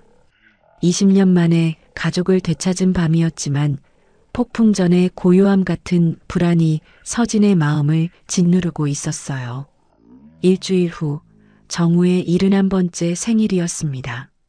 성북동 저택에서 조촐한 가족 식사가 준비되었어요. 서진이 처음으로 아버지의 생일을 함께하는 날이었습니다. 아버지, 생신 축하드려요. 서진이 작은 선물 상자를 내밀었어요. 정우가 상자를 열자 은색 만년필이 들어 있었습니다. 보육원에서 장학금 받았을 때 사고 싶었던 건데 이제야 드리네요. 정우의 눈시울이 붉어졌습니다. 딸이 자신을 위해 준비한 첫 선물이었어요. 고맙다, 수아야. 아니, 서진아. 평생 간직할게. 그때 민철이 와인 한 병을 들고 나타났습니다. 환한 미소를 지으며 다가왔어요. 외삼촌, 생신 축하드립니다. 제가 직접 골라온 와인입니다. 정우가 고개를 끄덕였습니다. 민철에 대한 경계심이 있었지만 생일날 조카를 내칠 수는 없었어요. 고맙다, 민철아. 민철이 와인을 따라 잔에 담았습니다. 붉은 액체가 유리잔에 찰랑거렸어요. 민철은 은밀히 정우의 잔에만 무언가를 떨어뜨렸습니다. 너무 빠른 동작이라 아무도 눈치채지 못했죠. 자, 외삼촌 건강을 위해 건배합시다. 모두가 잔을 들었습니다. 정우가 와인을 입에 가져가려는 순간 서진의 눈에 이상한 것이 보였어요. 정우의 잔 바닥에 뭔가가 가라앉아 있었습니다. 희뿌연 침전물 같은 것이었죠. 아버지, 잠깐요. 서진이 재빨리 정우의 손을 잡았습니다. 와인잔이 기울어지며 내용물이 테이블 위로 쏟아졌어요. 이게 무슨 짓이야? 민철이 화를 냈습니다. 하지만 서진은 물러서지 않았어요. 이 와인에 뭔가 들어있어요. 바닥에 이상한 게 보여요. 경수가 재빨리 와인을 수거했습니다. 정우의 얼굴이 창백해졌어요. 자신이 마실 뻔한 와인에 독이 들어있었다니. 민철, 내가 한 거냐? 정우의 목소리가 떨렸습니다. 민철이 억울하다는 표정을 지었어요. 외삼촌, 저를 의심하시는 겁니까? 말도 안 됩니다. 민철이 손가락으로 서진을 가리켰습니다. 저 여자가 일부러 와인을 엎지른 겁니다. 저를 모함하려고요. 갑자기 나타나서 외삼촌 재산을 노리는 사기꾼이 분명합니다. 서진의 얼굴이 하얗게 질렸어요. 억울함에 눈물이 차올랐습니다. 저는 그런 사람이 아니에요. 정말 이상한 게 보여서 그런 거예요. 정우가 두 사람 사이에 섰습니다. 그만해. 와인 검사 결과가 나오면 진실이 밝혀질 거야. 민철이 씁쓸한 미소를 지었어요. 좋습니다. 하지만 저 여자가 고의로 소란을 피웠다는 건 사실입니다. 회장님 생신 자리를 망쳤잖습니까? 민철이 돌아간 후 정우는 깊은 한숨을 내쉬었습니다. 와인 검사 결과는 이틀 후에나 나올 터였어요. 다음 날 아침 서진에게 청천벽력 같은 소식이 전해졌습니다. 인사팀에서 연락이 온 거였어요. 윤서진 승무원, 승객과의 부적절한 관계 의혹으로 조사가 진행될 예정입니다. 조사 기간 동안 비행 업무에서 배제됩니다. 서진의 손에서 휴대폰이 떨어졌습니다. 부적절한 관계라니. 누가 이런 거짓 신고를 한 걸까요? 이건 민철의 짓이야. 경수가 조사 결과를 들고 와서 정우에게 보고했습니다. 누군가 익명으로 서진 씨가 회장님과 부적절한 관계라고 신고했습니다. 사내 게시판에도 소문이 퍼지고 있습니다. 정우의 주먹이 불끈 쥐어졌어요. 민철이가 이렇게까지 하다니. 서진은 원룸에서 홀로 울고 있었습니다. 20년간 열심히 쌓아온 커리어가 한순간에 무너지고 있었어요. 아버지를 만난 것이 잘못이었을까요? 차라리 모르는 편이 나았을까요? 휴대폰이 울렸습니다. 아버지였어요. 서진아, 괜찮니? 서진은 대답하지 못했습니다. 목이 메어 말이 나오지 않았어요. 미안해. 다 내 탓이야. 널 지키지 못해서. 정우의 목소리도 떨리고 있었습니다. 아버지 잘못 아니에요. 그냥 제가 운이 없는 거예요. 서진은 전화를 끊고 창밖을 바라보았습니다. 하늘에 먹구름이 가득 끼어 있었어요. 20년 만에 찾은 가족인데 이렇게 끝나는 걸까요? 모든 것이 무너져 내리는 것 같았습니다. 그때 경수에게서 연락이 왔어요. 와인 검사 결과가 나왔습니다. 디곡신이라는 심장 약물이 검출됐습니다. 과량 복용하면 치명적인 성분입니다. 정우의 얼굴이 일그러졌습니다. 민철이 정말로 자신을 죽이려 했던 거였어요. 증거는 있나? 민철 부사장과 직접 연결된 증거는 없습니다. 와인은 업체에서 배송받은 것이고 중간에 누가 손을 댔는지 확인이 안 됩니다. 정우는 주먹으로 책상을 내리쳤습니다. 증거가 없으면 민철을 처벌할 수 없었어요. 그리고 서진은 여전히 정직 상태였습니다. 창밖으로 비가 내리기 시작했습니다. 20년 만에 찾은 행복이 손가락 사이로 빠져나가고 있었어요. 정우는 눈을 감았습니다. 이대로 무너질 수는 없었습니다. 반드시 방법을 찾아야 했어요. 서진의 원룸에서는 민지가 찾아와 있었습니다. 서진아, 밥은 먹었어? 서진은 고개를 저었어요. 이틀째 아무것도 먹지 못하고 있었습니다. 언니, 나 어떻게 해야 해? 아버지를 만난 게 죄야? 민지가 서진을 꼭 안아주었어요. 내 잘못 아니야. 나쁜 건 저 민철이란 사람이지. 서진은 민지의 품에서 한참을 울었습니다. 보육원에서 자랄 때도 이렇게 힘들지는 않았어요. 가족이 없어서 외로웠지만 적어도 희망은 있었습니다. 언젠가 가족을 찾게 될 거라는 희망이요. 그런데 지금은 찾은 가족 때문에 모든 것을 잃고 있었어요. 그래도 포기하면 안 돼. 아버지가 분명 방법을 찾으실 거야.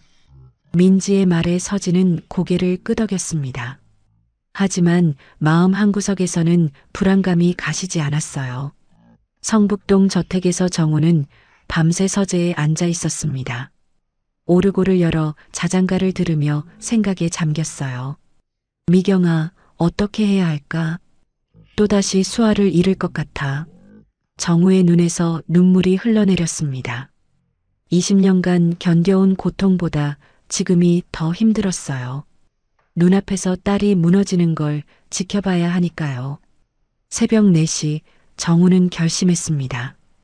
이사회를 소집해서 모든 진실을 밝히기로요. 민철이 무슨 짓을 했는지, 서진이 누구인지 전부 공개할 생각이었습니다. 더 이상 숨기고 피할 시간이 없었어요. 이사회 소집 전날 밤 정우는 서재에서 홀로 앉아 있었습니다. 책상 위에는 아내 미경의 사진이 놓여 있었어요. 오르골을 열어 자장가를 틀었습니다. 은은한 멜로디가 어둠 속으로 퍼져나갔죠. 미경아, 내가 또 실패하는 걸까? 정우의 목소리가 갈라졌습니다. 20년간 딸을 찾아 헤맸어요. 마침내 찾았다고 생각했는데 다시 잃어가고 있었습니다. 민철의 음모를 막을 증거가 없었어요. 와인에서 독이 검출됐지만 누가 넣었는지 증명할 방법이 없었습니다. 수아를 지키지 못하면 난 무슨 의미가 있는 거야. 정우는 책상 서랍을 열었습니다. 안에는 20년간 모은 실종 수사 자료가 빼곡히 들어 있었어요. 수천 장의 서류, 수백 장의 사진, 끝없이 이어진 제보들. 그 모든 노력이 헛되이 될 것 같았습니다. 그때 문이 열리며 경수가 들어왔어요. 회장님, 이 시간에 왜 안 주무십니까? 정우가 고개를 저었습니다. 잠이 안 와. 내일 이사회에서 뭐라고 말해야 할지 모르겠어. 경수가 조심스럽게 다가왔어요. 회장님, 사실 드릴 말씀이 있습니다. 정우가 고개를 들었습니다. 경수의 표정이 심상치 않았어요. 뭔데? 20년 전 일입니다. 사실 저는 그날 현장에 없었지만 나중에 조사하면서 알게 된 게 있습니다. 정우의 눈이 번쩍였어요. 말해봐. 그날 공항 기념식장에서 수아 아가씨를 마지막으로 본 사람이 있습니다. 당시 행사 스태프였던 사람인데 아가씨가 누군가에게 이끌려 나가는 걸 봤다고 했어요. 정우의 심장이 쿵 내려앉았습니다. 누구한테? 정장을 입은 젊은 남자였다고 합니다. 얼굴은 기억 못하지만 왼쪽 손목에 특이한 시계를 차고 있었다고 해요. 금색 뱀 모양이 새겨진 시계요. 정우의 얼굴이 창백해졌습니다. 그 시계를 알고 있었어요. 민철이 25살 생일에 선물 받은 시계였습니다. 20년 전이면 민철은 27살이었죠. 설마 민철이가... 정우의 손이 부들부들 떨렸습니다. 조카가 자신의 딸을 유괴했다는 말인가요? 믿고 싶지 않았지만 모든 퍼즐이 맞춰지고 있었어요. 왜 지금까지 말 안 했어? 확실한 증거가 없었습니다. 그리고 그 목격자가 얼마 전에 세상을 떠났어요. 하지만 유품 정리 중에 당시 적어놓은 메모가 발견됐습니다. 경수가 낡은 종이 한 장을 내밀었어요. 정우가 떨리는 손으로 받아들었습니다. 2004년 7월 15일 기념식장 뒤편에서 어린 여자아이가 남자에게 끌려가는 것을 목격. 아이는 울고 있었음. 남자의 왼손에 금색 뱀 시계. 정우의 눈에서 눈물이 쏟아졌습니다. 분노와 슬픔이 뒤섞여 가슴이 터질 것 같았어요. 20년간 곁에 두고 키워온 조카가 범인이었던 겁니다. 그 녀석이 내 딸을... 정우는 두 주먹으로 책상을 내리쳤습니다. 책상 위의 물건들이 바닥으로 쏟아졌어요. 오르골이 떨어지며 뚜껑이 열렸습니다. 자장가가 다시 흘러나왔죠. 같은 시각 서진은 원룸에서 천장을 바라보고 있었습니다. 이틀째 제대로 먹지도 자지도 못했어요. 눈이 퉁퉁 부어 있었습니다. 휴대폰이 울렸어요. 아버지였습니다. 서진아, 아직 안 잤니? 네, 아버지도요? 잠시 침묵이 흘렀습니다. 전화기 너머로 아버지의 떨리는 숨소리가 들렸어요. 서진아, 미안해. 20년 전 일이 밝혀졌어. 서진이 자리에서 벌떡 일어났습니다. 무슨 말씀이세요?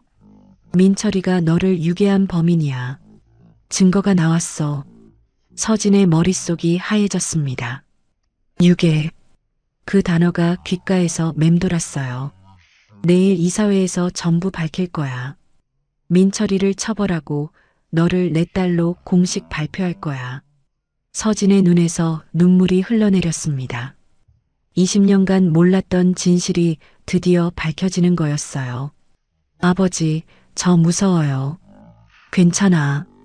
내가 지켜줄게. 이번에는 절대 널 놓치지 않을 거야. 전화를 끊고 서진은 팔찌를 바라보았습니다. 은빛 달이 창문 너머 달빛에 반짝이고 있었어요. 엄마가 남겨준 팔찌. 20년간 자신을 지켜준 부적. 이제 그 의미를 알게 되었습니다. 엄마, 내일이면 모든 게 끝나요. 서진은 팔찌를 가슴에 안고 눈을 감았어요. 어둠 속에서 희미한 빛이 보이기 시작했습니다. 20년간 닫혀있던 문이 열리려 하고 있었어요. 내일이면 모든 진실이 밝혀질 터였습니다. 성북동 저택에서 정우는 서재 바닥에 주저앉아 있었습니다. 손에는 경수가 건넨 메모가 구겨져 있었어요. 20년간 곁에 두고 아들처럼 키운 조카가 범인이었다니. 배신감과 분노가 가슴을 찢어 놓았습니다.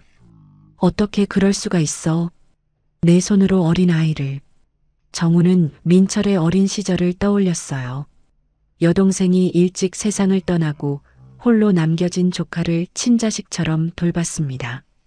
최고의 교육을 시키고 회사 경영을 가르치고 후계자로 키웠죠. 그런데 그 조카가 자신의 친딸을 유괴했습니다. 회사를 물려받으려고, 재산을 독차지하려고. 미경아, 미안해. 내가 사람을 잘못 봤어. 정우는 아내의 사진을 바라보며 울었습니다. 미경이 살아있었다면 얼마나 분노했을까요? 자신의 딸을 20년간 고아로 살게 만든 범인이 바로 옆에 있었다니. 경수가 조용히 다가왔어요. 회장님, 내일 이사회에서 이 증거를 공개하면 민철 부사장은 끝입니다. 유괴죄는 공소시효가 지나지 않았습니다. 정우가 고개를 들었습니다. 눈이 충혈되어 있었어요. 경찰에도 연락해. 이사회가 끝나는 대로 민철을 체포하게 해. 알겠습니다. 정우는 천천히 자리에서 일어났습니다. 다리가 후들거렸지만 눈빛만은 단단했어요. 내일이면 모든 것이 끝납니다. 20년간의 고통, 아내의 죽음, 딸의 눈물. 그 모든 것에 대한 대가를 민철에게 치르게 할 터였습니다. 창밖으로 동이 트기 시작했어요. 어둠이 물러가고 햇살이 비치기 시작했습니다. 가장 긴 밤이 지나가고 있었어요. 이제 진실의 시간이 다가오고 있었습니다. 오전 10시 한성항공 본사 대회의실. 이사회가 시작되었습니다. 15명의 이사들이 긴 테이블에 앉아 있었어요. 민철은 평소처럼 자신만만한 표정으로 정우의 옆자리에 앉았습니다. 오늘 회의 안건이 뭡니까, 회장님? 민철이 물었어요. 정우는 대답하지 않고 천천히 자리에서 일어났습니다. 회의실이 조용해졌죠. 오늘 중요한 발표가 있습니다. 정우의 목소리가 회의실에 울려 퍼졌습니다. 이사들이 고개를 들어 그를 바라보았어요. 먼저 20년 전 실종된 제 딸 한수아가 살아있다는 것을 알려드립니다. 회의실이 술렁였습니다. 이사들이 서로 얼굴을 마주보며 수군거렸어요. 민철의 표정이 굳어졌습니다. DNA 검사 결과 99.9% 일치했습니다. 제 딸은 현재 우리 회사 승무원으로 근무하고 있습니다. 정우가 손짓하자 회의실 문이 열렸어요. 서진이 들어왔습니다. 긴장한 표정이었지만 눈빛은 단단했어요. 이 사람이 제 딸 한수아입니다. 20년간 윤서진이라는 이름으로 살아왔습니다. 이사들 사이에서 탄성이 터져 나왔어요. 민철의 얼굴이 창백해졌습니다. 외삼촌, 이게 무슨... 아직 끝나지 않았다. 정우가 민철을 차갑게 바라보았습니다. 20년 전 제 딸을 유괴한 범인이 누구인지도 밝혀졌습니다.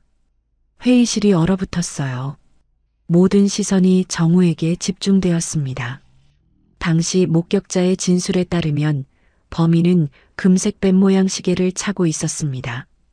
정우가 민철의 손목을 가리켰어요. 민철이 무의식적으로 손목을 감쌌습니다. 그의 손목에는 20년간 차고 다니던 금색 시계가 있었어요. 저 시계는 내가 민철이 25살 생일에 선물한 거야. 뱀 모양이 새겨진 한정판이지. 민철의 얼굴이 일그러졌습니다. 외삼촌, 이건 모함입니다. 증거도 없이 저를 범인 취급하시는 겁니까? 정우가 서류 봉투를 꺼내 테이블 위에 던졌어요. 여기 목격자의 메모가 있어. 그리고 일주일 전 내 와인에서 검출된 독극물 성분 분석 결과도 있지. 이사들이 웅성거리기 시작했습니다. 민철이 와인에 독을 넣었다는 말에 모두가 충격받은 표정이었어요. 내가 20년 전 내 딸을 유괴했어. 그리고 일주일 전에는 나까지 죽이려 했지. 민철이 자리에서 벌떡 일어났습니다. 증거 없는 모함입니다. 저는 결백합니다. 그때 회의실 문이 열리며 경찰들이 들어왔어요. 민철의 얼굴이 흙빛으로 변했습니다. 한민철 씨, 미성년자 유괴 및 살인미수 혐의로 체포합니다. 민철이 뒤로 물러섰어요. 하지만 도망칠 곳은 없었습니다. 경찰들이 그의 양팔을 잡았죠. 외삼촌, 제가 그동안 회사를 위해 얼마나 헌신했는데. 민철이 발버둥 쳤습니다. 정우가 천천히 다가갔어요. 내가 회사를 위해 한 일? 아니, 넌 내 욕심을 위해 모든 걸 했어. 내 딸의 인생을 망쳤고 아내를 죽음으로 내몰았어. 정우의 목소리가 떨렸습니다. 20년간 널 아들처럼 키웠어. 그런데 넌 내 가족을 파괴했지. 민철의 눈에서 광기가 번뜩였어요. 그래, 내가 했어. 그 애가 태어나는 바람에 내 자리가 없어졌잖아. 외삼촌 재산은 다 내 거였어야 했는데. 회의실이 충격에 휩싸였습니다. 민철이 스스로 자백한 거였어요. 끌고 가. 정우가 돌아섰습니다. 경찰들이 민철을 끌고 나갔어요. 민철의 고함 소리가 복도에서 점점 멀어져 갔습니다. 서진이 정우에게 다가왔어요. 눈에 눈물이 글썽이고 있었습니다. 아버지. 정우가 서진을 꼭 끌어안았습니다. 다 끝났어. 이제 아무도 널 해칠 수 없어. 이사들이 자리에서 일어나 박수를 쳤어요. 20년 만에 진실이 밝혀진 순간이었습니다. 정우가 서진의 어깨를 잡고 이사들을 향해 돌아섰습니다. 오늘부로 제 딸 한수아를 한성항공의 공식 후계자로 지명합니다. 서진이 놀란 표정을 지었어요. 아버지, 저는 아직 천천히 배우면 돼. 내 엄마도 처음엔 아무것도 몰랐어. 하지만 누구보다 회사를 사랑하는 사람이 됐지. 정우가 서진의 손을 꼭 잡았습니다. 이제 우리 함께 가자. 20년간 못 걸은 길을 같이 걷자. 서진의 눈에서 눈물이 흘러내렸어요. 하지만 이번에는 슬픔의 눈물이 아니었습니다. 20년간 그리워했던 아버지의 손을 잡은 기쁨의 눈물이었죠. 회의실 창문으로 햇살이 쏟아져 들어왔습니다. 어둠이 걷히고 새로운 시작이 열리고 있었어요. 정우와 서진은 손을 맞잡은 채 창밖을 바라보았습니다. 하늘에는 한성항공 비행기가 하얀 선을 그리며 날아가고 있었어요. 이사회가 끝난 후 정우와 서진은 회장실로 올라갔습니다. 정우가 창가에 서서 활주로를 내려다보았어요. 내 엄마가 살아있었으면 얼마나 좋아했을까. 정우의 목소리가 떨렸습니다. 서진이 아버지 곁으로 다가갔어요. 엄마는 어떤 분이셨어요? 따뜻한 사람이었어. 누구에게나 진심을 다했지. 내가 사라진 후에도 끝까지 포기하지 않았어. 죽는 순간까지 널 찾아달라고 했어. 서진의 눈에 눈물이 고였습니다. 저 때문에 엄마가 돌아가신 거예요? 정우가 고개를 저었어요. 아니야. 널 데려간 사람 때문이지. 오늘 그 대가를 치르게 했어. 정우가 서진의 어깨를 감쌌습니다. 이제 앞만 보자. 엄마도 그걸 원할 거야. 서진이 고개를 끄덕였어요. 창밖으로 또 한 대의 비행기가 이륙하고 있었습니다. 서진은 그 비행기를 바라보며 생각했어요. 저 비행기처럼 자신도 이제 새로운 하늘로 날아오르는 거라고. 경수가 조용히 들어왔습니다. 회장님, 민철 부사장이 경찰서로 이송되었습니다. 그리고 기자들이 몰려오고 있습니다. 정우가 고개를 끄덕였어요. 기자회견을 열어. 모든 걸 공개할 거야. 서진이 불안한 표정을 지었습니다. 아버지, 제가 준비가. 괜찮아. 내가 옆에 있을 테니까. 정우가 서진의 손을 꼭 잡았습니다. 20년간 기다려온 순간이었어요. 이제 세상의 딸을 당당히 소개할 수 있게 되었습니다. 정우의 눈에서 눈물이 흘러내렸지만 입가에는 미소가 번지고 있었어요. 기자회견이 끝난 후 정우는 서진을 데리고 성북동 저택으로 돌아왔습니다. 이제 이곳이 서진의 집이 될 거였어요. 20년 만에 딸이 집으로 돌아온 것입니다. 여기가 내 방이야. 정우가 2층 끝 방의 문을 열었습니다. 서진이 숨을 멈췄어요. 방 안은 마치 시간이 멈춘 것 같았습니다. 분홍색 벽지, 작은 침대, 인형들이 놓인 선반. 20년 전 5살 수아의 방 그대로였어요. 내가 사라진 후에도 엄마가 이 방을 그대로 유지했어. 내가 돌아올 거라고 믿으면서. 서진의 눈에서 눈물이 흘러내렸습니다. 천천히 방 안으로 들어가 침대에 앉았어요. 손끝으로 베개를 만졌습니다. 희미한 기억이 스쳐 지나가는 것 같았어요. 아버지, 여기서 제가 잤던 거예요? 정우가 고개를 끄덕였습니다. 매일 밤 엄마가 자장가를 불러줬어. 내가 잠들 때까지. 정우가 서재에서 오르골을 가져왔어요. 서진의 손에 조심스럽게 올려놓았습니다. 이걸 열어봐. 서진이 오르골 뚜껑을 열었습니다. 익숙한 멜로디가 흘러나왔어요. 그 순간 서진의 머릿속에서 무언가가 터졌습니다. 잠겨있던 기억의 문이 활짝 열리는 느낌이었어요. 이 노래. 서진이 눈을 감았습니다. 희미했던 기억들이 선명해지기 시작했어요. 따뜻한 품에 안겨있는 느낌. 부드러운 목소리로 노래를 불러주는 여자. 그리고 자신을 높이 들어올리며 웃던 남자. 아빠, 비행기. 서진의 입에서 어린아이의 목소리 같은 말이 튀어나왔습니다. 정우가 흠칫했어요. 뭐라고 했어? 서진이 눈을 떴습니다. 눈물이 볼을 타고 흘러내리고 있었어요. 기억나요. 아빠가 저를 번쩍 들어올리면서 비행기라고 했던 거. 빙글빙글 돌리면서요. 정우의 눈에서도 눈물이 쏟아졌습니다. 수아가 좋아하던 놀이였어요. 아빠 비행기라고 부르며 까르르 웃던 딸의 모습이 떠올랐습니다. 수아야, 정말 기억나니? 서진이 고개를 끄덕였어요. 엄마 얼굴도요. 피아노 치면서 노래 불러주시던 거. 그리고 이 팔찌. 서진이 손목의 팔찌를 들어 보였습니다. 엄마가 채워주셨어요. 우리 수아 지켜줄 거라고 하시면서. 정우가 서진을 꼭 끌어안았습니다.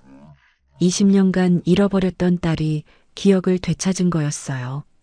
두 사람은 한참을 서로 아는 채 울었습니다. 해가 저물고 저녁이 되었어요. 정우와 서진은 거실 소파에 나란히 앉아 앨범을 넘기고 있었습니다. 수아가 태어났을 때부터 5살까지의 사진들이었어요. 여기 첫 돌 사진이야. 케이크에 얼굴을 파묻어서 난리였지. 정우가 웃으며 말했어요. 서진도 미소를 지었습니다. 이건 뭐예요? 서진이 한 사진을 가리켰어요. 어린 수아가 비행기 앞에서 환하게 웃고 있었습니다. 새 돌생일에 처음 비행기 태워줬을 때야. 그때부터 비행기를 좋아했어. 서진의 눈시울이 붉어졌어요.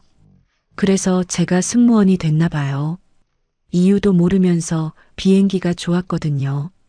정우가 서진의 손을 꼭 잡았습니다. 내 안에 수아가 계속 살아있었던 거야. 기억은 잃어버렸어도 마음은 기억하고 있었던 거지. 서진이 고개를 끄덕였어요. 가슴 깊은 곳에서 따뜻한 무언가가 차오르는 것을 느꼈습니다. 20년간 비어있던 자리가 채워지는 느낌이었어요. 그때 가정부 순자가 들어왔습니다. 손에 낡은 상자를 들고 있었어요. 회장님, 이건 사모님이 남기신 거예요. 아가씨가 돌아오면 전해달라고 하셨어요. 정우가 상자를 받아들었습니다. 떨리는 손으로 뚜껑을 열었어요. 안에는 편지 한 통과 은색 팔찌가 들어 있었습니다.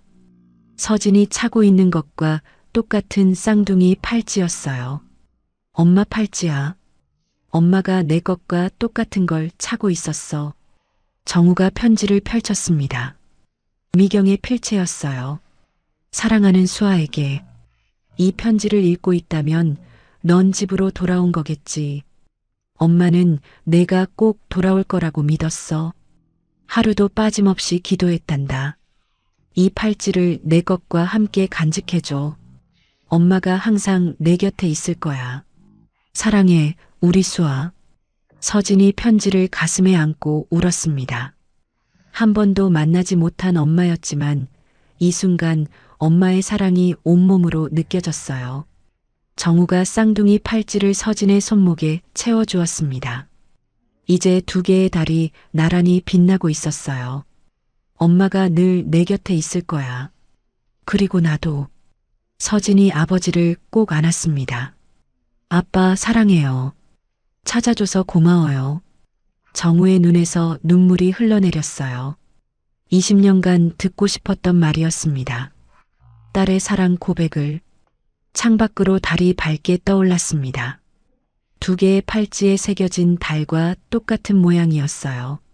마치 하늘에서 미경이 두 사람을 지켜보고 있는 것 같았습니다. 다음 날 아침 서진은 엄마의 묘소를 찾았습니다. 정우가 함께였어요. 묘비 앞에 국화꽃을 놓고 두 손을 모았습니다. 엄마, 저 수아예요. 늦었지만 왔어요. 서진의 목소리가 떨렸어요. 정우가 옆에서 딸의 어깨를 감싸주었습니다. 미경아, 우리 수아 데려왔어. 약속 지켰지? 바람이 불어와 두 사람의 머리카락을 스쳤습니다. 마치 미경이 대답하는 것 같았어요. 서진은 묘비에 손을 얹고 한참을 울었습니다. 한 번도 만나지 못한 엄마에게 하고 싶은 말이 너무 많았어요. 엄마, 저 잘 자랐어요. 힘들었지만 버텼어요. 이제 아빠랑 함께 잘 살게요. 정우가 서진의 손을 꼭 잡았습니다. 두 사람은 묘소 앞에서 오래도록 서 있었어요. 미경의 마지막 소원이 이루어진 날이었습니다. 집으로 돌아오는 길에 서진이 물었어요. 아빠, 저 승무원 계속할 수 있어요? 정우가 고개를 끄덕였습니다. 물론이지. 내가 좋아하는 일이잖아. 회사 일은 천천히 배우면 돼. 서진이 미소를 지었어요. 아버지의 따뜻한 배려가 가슴에 와닿았습니다. 고마워요, 아빠. 열심히 할게요. 정우가 서진의 머리를 쓰다듬었습니다. 어린 수아에게 해주던 것처럼요. 20년이라는 시간이 흘렀지만 딸을 향한 아버지의 사랑은 변함이 없었어요. 성북동 저택에 도착했을 때 경수가 기다리고 있었습니다. 회장님, 민철 부사장 재판 일정이 잡혔습니다. 3개월 후입니다. 정우가 고개를 끄덕였어요. 알았어. 법대로 처리하면 돼. 서진이 아버지를 바라보았습니다. 아빠, 민철 씨 용서할 수 있어요? 정우가 잠시 침묵했어요. 그리고 천천히 고개를 저었습니다. 용서는 못해. 하지만 더 이상 미워하지도 않을 거야. 미움에 갇혀 살기엔 인생이 너무 짧아. 서진이 아버지의 손을 꼭 잡았어요. 20년간의 고통을 딛고 앞으로 나아가려는 아버지가 대단해 보였습니다. 서진도 그렇게 살기로 마음먹었어요. 과거에 얽매이지 않고 새로운 미래를 향해 나아가기로요. 1년 후 2025년 7월 15일 인천국제공항 한성항공 본사 앞에서 하늘다리 재단 개소식이 열렸습니다. 이날은 수아가 실종된 날로부터 정확히 21년이 되는 날이었어요. 정우는 그 아픔의 날을 희망의 날로 바꾸고 싶었습니다. 오늘 하늘다리 재단의 문을 엽니다. 이 재단은 실종 아동을 찾는 가족들과 보육원 출신 청소년들을 돕기 위해 설립되었습니다. 정우가 연단에서 연설하고 있었어요. 그 옆에는 서진이 서 있었습니다. 이제 한수아라는 본명을 되찾았지만 사람들은 여전히 그녀를 서진이라고 불렀어요. 20년간 함께한 이름이니까요.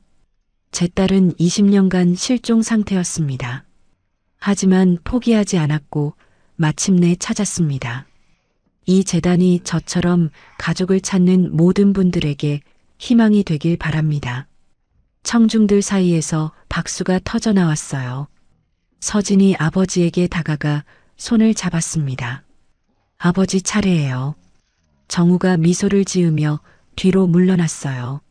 서진이 마이크 앞에 섰습니다. 안녕하세요. 한수아입니다. 저는 25해를 고아로 살았습니다. 서진의 목소리가 회장 전체에 울려 퍼졌어요. 보육원에서 자라면서 늘 궁금했습니다.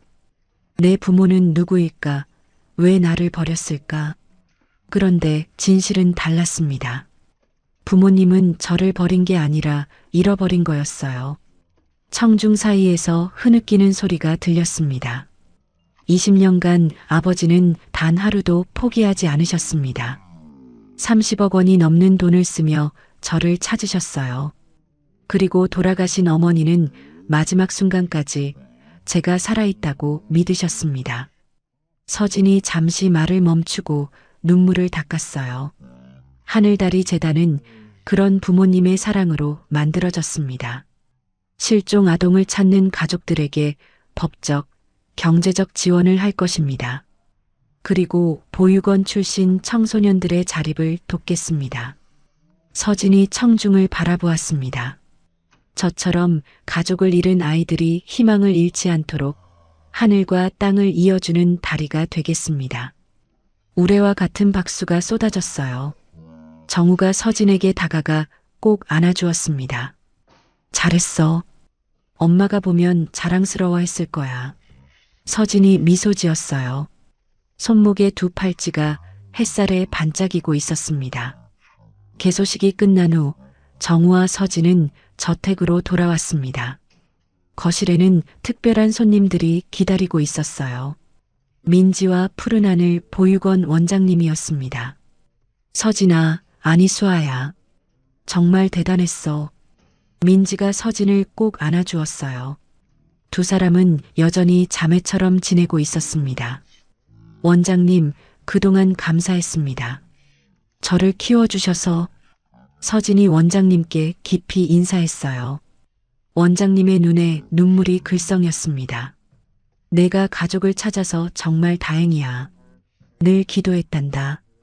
정우가 원장님께 다가갔습니다. 20년간 제 딸을 돌봐주셔서 감사합니다. 푸른 하늘 보육원에 평생 지원하겠습니다. 원장님이 정우의 손을 꼭 잡았어요. 아이를 포기하지 않으신 회장님이야말로 대단하십니다. 저녁이 되어 손님들이 돌아간 후 정우와 서진은 서재에 마주 앉았습니다. 1년 전 정우가 홀로 앉아 오르골을 틀던 그 자리였어요. 아버지, 1년 전이랑 많이 달라졌죠? 서진이 물었습니다. 정우가 미소를 지었어요. 그때는 매일 밤 혼자 울었어. 내가 돌아올 거라는 희망 하나로 버텼지. 정우가 오르골을 열었습니다. 익숙한 자장가가 흘러나왔어요. 이제는 이 노래 들으면 슬프지 않아. 내가 옆에 있으니까. 서진이 아버지의 손을 잡았습니다. 저도 행복해요. 평생 찾던 가족을 드디어 찾았으니까. 창밖으로 비행기 한 대가 날아가고 있었어요. 1년 전과 똑같은 풍경이었지만 두 사람의 마음은 완전히 달랐습니다. 정우가 책상 위의 사진을 바라보았어요. 미경의 사진이었습니다.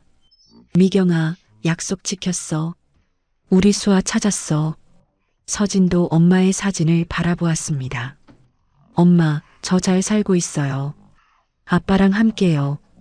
밤하늘에 달이 떠올랐습니다. 두 개의 팔찌에 새겨진 것과 똑같은 둥근 달이었어요.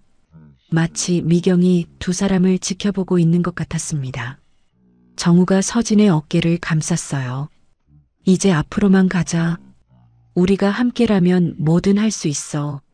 서진이 고개를 끄덕였습니다. 네, 아빠. 20년의 어둠이 끝나고 새로운 아침이 밝아오고 있었습니다. 하늘에서 미경이 미소 짓고 있는 것 같았어요. 두 사람은 오르골의 자장가를 들으며 밤이 깊어가는 줄도 모르고 이야기를 나눴습니다. 20년간 하지 못했던 이야기들을요. 1년 전 새벽 4시 반 홀로 오르골을 틀던 고독한 회장은 이제 없었습니다. 그 자리에는 딸과 함께 웃고 있는 행복한 아버지가 있었어요. 그것이 정우가 20년간 꿈꿔온 모습이었습니다. 서진이 창가로 다가가 밤하늘을 바라보았어요. 아빠, 저 별 봐요. 엄마가 저기서 우리를 보고 있는 것 같아요. 정우도 창가로 다가왔습니다. 두 사람은 어깨를 나란히 하고 밤하늘을 바라보았어요. 미경이는 항상 말했어. 별이 된 사람들은 하늘에서 사랑하는 사람들을 지켜본다고. 서진이 아버지의 손을 잡았습니다.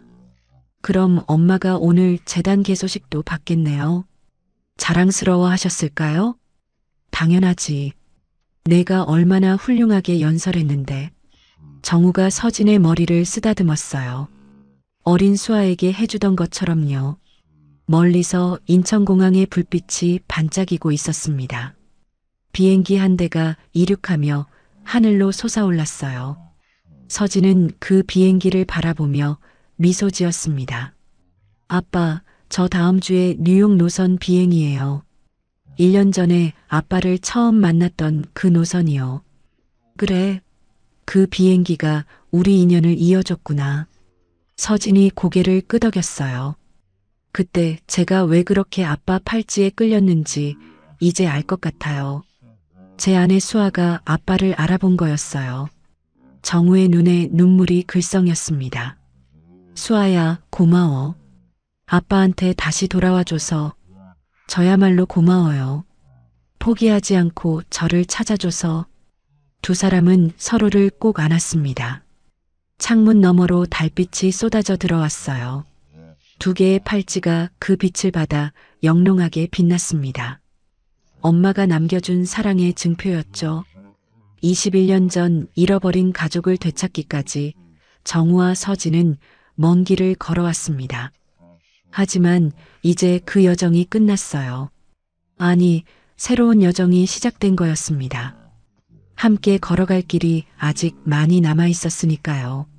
밤이 깊어갔습니다. 하지만 성북동 저택의 서재에는 따뜻한 불빛이 새어나오고 있었어요. 그 안에서 아버지와 딸이 행복하게 웃고 있었습니다.